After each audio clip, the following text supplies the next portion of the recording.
Reincarnated in a new magical world, Lug and his companions accept to assassinate some nobles in a slave auction. In his previous life, before his death, he was the world's best assassin training a rookie during an assassination mission. When it was time to escape, they get intercepted by a drone which forces them to improvise on the spot to survive. On the next day, the assassin announces his intentions to retire and serve as a mentor for future assassins in Japan. When they arrive at the nearby airport, they use fake passports and boarded a flight to Japan. While midair, the plane is attacked by an organization fighter jet.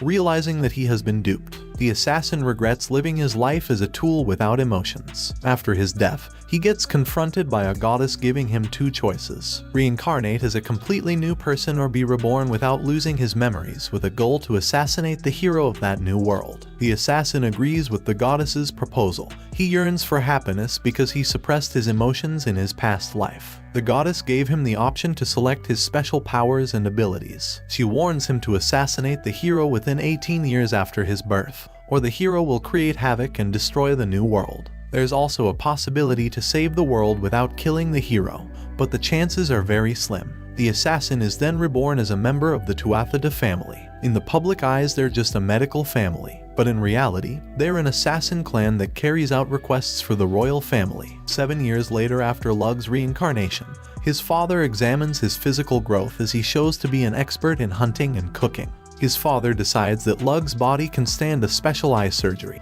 Lug will be enabled to detect magic in a person or an environment as a result. His father also promises to teach him how to perform the surgery when the time is right. Lug's family hires Daya Vicone to be Lug's magic teacher. She was still very young, but she was already one of the Swoigel's top 5 mages. Daya gives to Lug a far, a special gemstone to measure his magical capacity. Lug's power is so great that ends up making the far explode. His parents rush to check if they're injured, as Lug's father with a serious face expression asks if it was due to Lug. Daya tries to cover it, but as Lug's father pressures Daya, she finally admits it was Lug's fault. His parents' expressions completely change as they act proud of Lug's power. Over the next couple weeks, Lug and Daya grow emotionally attached to each other. Lug demonstrates his fast learning ability by not only synthesizing metals, but also making weapons. They also use each other's knowledge to create new spells. On their last night, Lug gives Daya a titanium knife as a thanking gift. In return,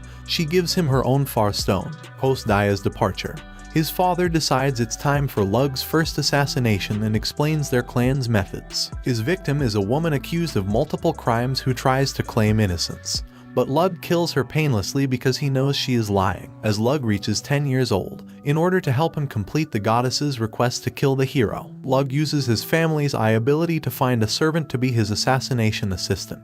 During a hunt, he comes across Tart, a girl being attacked by wolves. The girl had come to the Tuatha region in search of a better life after being abandoned by her family. Lug brainwashes her into joining his clan as a servant and successfully asks his father for permission to train Tart as an assassin. Reaching the age of 12, he discovers that Tart has mastered spear fighting skills but is struggling with smaller weapons like knives. Lug decides to take a different approach. He devises a retractable spear. Tart now can conceal the spear beneath her clothes, solving the problem. He now believes Tart can become a valuable asset in his mission to kill the hero. Over the time, due to Daya's teachings, Lug has amassed a sizable collection of Far Stones. He intends to use them as grenades. His father calls him in order to confirm if Tart is a spy from another region or not. Lug denies it, claiming he never found a mental or physical clue on the possibility of Tart being a spy. She was too innocent to be a spy. Lug's father tells him there are 2 requirements for him to become an official family assassin. First, he must fight his father in an exam and prove he's capable of carrying out the missions. Even with his previous life experience,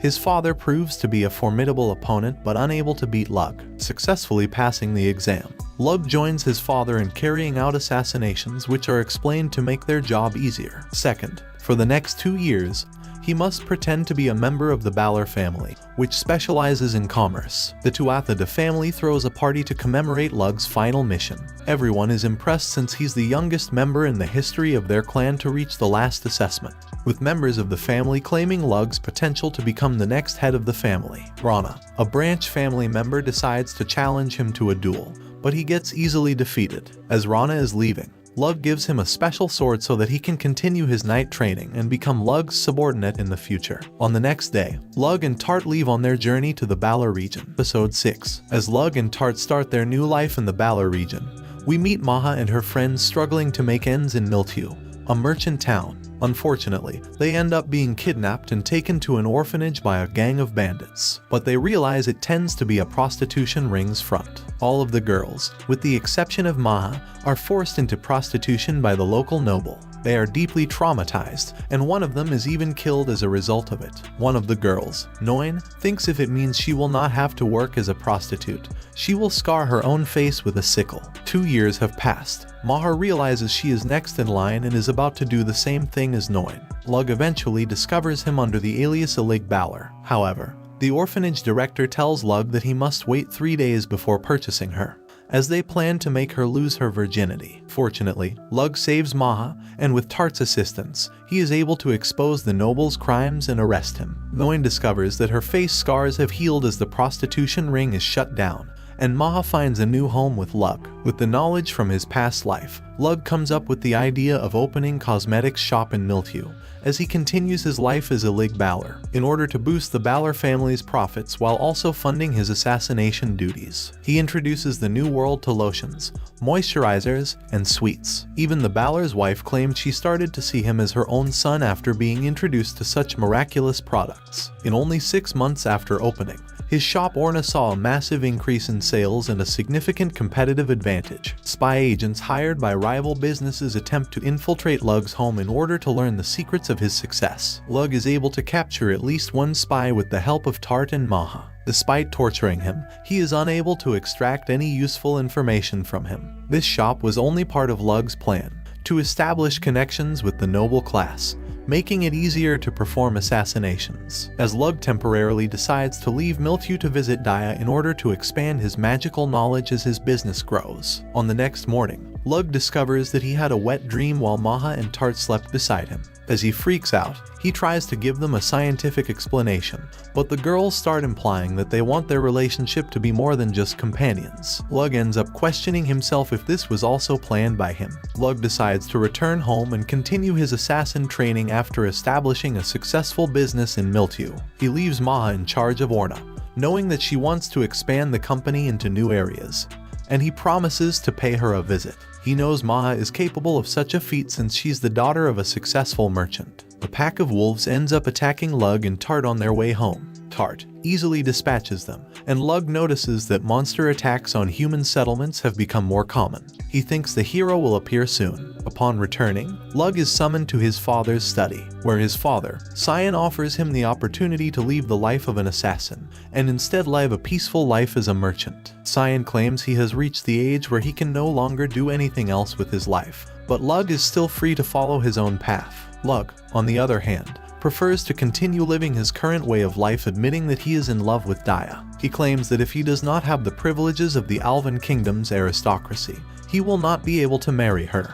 After hearing his son's words, Cyan decides to assign his first real assassination mission. Count Asbavenkor is Lug's first target as a fully trained assassin. The Count sells military secrets to neighboring kingdoms in exchange for drugs and distributes them throughout the kingdom. As Cyan once told Lug that he needs his humanity to perform assassinations, our protagonist decides to investigate the Count on his own. He uses Maha's investigation network in order to confirm if the target is indeed guilty or if should be spared. Lug and Tart visit Paisar, the kingdom's second largest merchant town. They witness the drug's effects on the mother of a poor girl and decide to bust the local drug smuggling gang. Lug and Maha later go to the Count's mansion under the guise of selling Orna's products, which turns out to be a success for Orna. While talking to the Count's wife, she reveals that her husband enjoys drinking wine while gazing at the moon. This information enables Lug to set up his plan. As night falls, Lug uses his newest weapon, a magical sniper rifle, to silently assassinate Count Menkor.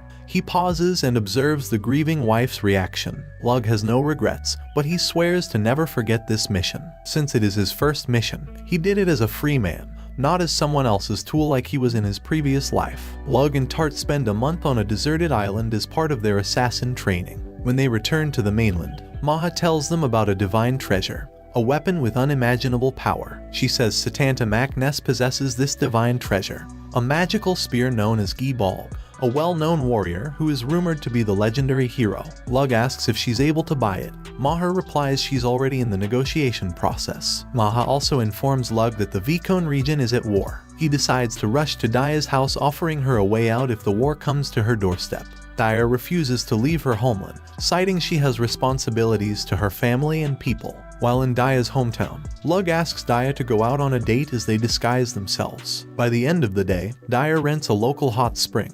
Lug gets confused, asking if it's gender mixed, but Daya just takes her clothes off and asks him to hurry up. When Lug returns home, he still believes he can assist Daya in escaping the war. Daya, on the other hand, has already begun to defend herself by fortifying her hometown. A wounded soldier later requests that the Tuatha family assassinate Daya. Cyan explains that Daya's father ordered the assassination of his own daughter in order to end the civil war that is currently raging in the Vicone region. Cyan reminds his son that Tuatha family has always had the option of rejecting missions based on their personal preferences. But Lug realizes that Daya's death will not be enough to stop the war, and he deduces that he can save Daya by using this mission. His father decides to tell him the truth about why he's helping an outsider when he should only be helping the kingdom. He tells Lug that in his life, he only went against the Tuatha principles in order to save Lug's mother. His mother is also from the Vicone family and Daya is Lug's cousin. As Lug accepts the mission, Tart accepts his feelings for Daya and assists him in reaching the Vicone region in a manner that conserves his magical energy. Upon arriving, Lug notices the Vicone mansion under siege. He manages to get to Daya, trying to avoid the most possible casualties. During Lug's mission, Maha finds out about the divine treasure Lug's seeking. She makes the decision on the spot to inform Lug about its whereabouts. When finally meeting Daya again, Lug meets her father, claiming that she will be taken away from him in more ways than he expected. He didn't expect her to have any kind of romantic feelings for Lug. Lug devises a plan to forge Daya's death and safely transport her to his Tuatha region. However, Setanta Mac Ness arrives and interrupts the plan before it could be carried out. Since Setanta wields Gi-Bal, Lug knows a direct confrontation with him will be fatal, so he fires a magnetically propelled tungsten projectile into the atmosphere, stalling Setanta long enough for it to obliterate him. After that, already on Lug's territory under the guise of being Lug's younger sister, the Tuatha family adopts Daya, completing the mission. By the end of our story, sometime later Lug learns that the hero, Lord Epona Rhiannon, has finally arrived at the Alvin Kingdom. This is all for this anime. Give the video a like, and I will see you in the next minutes.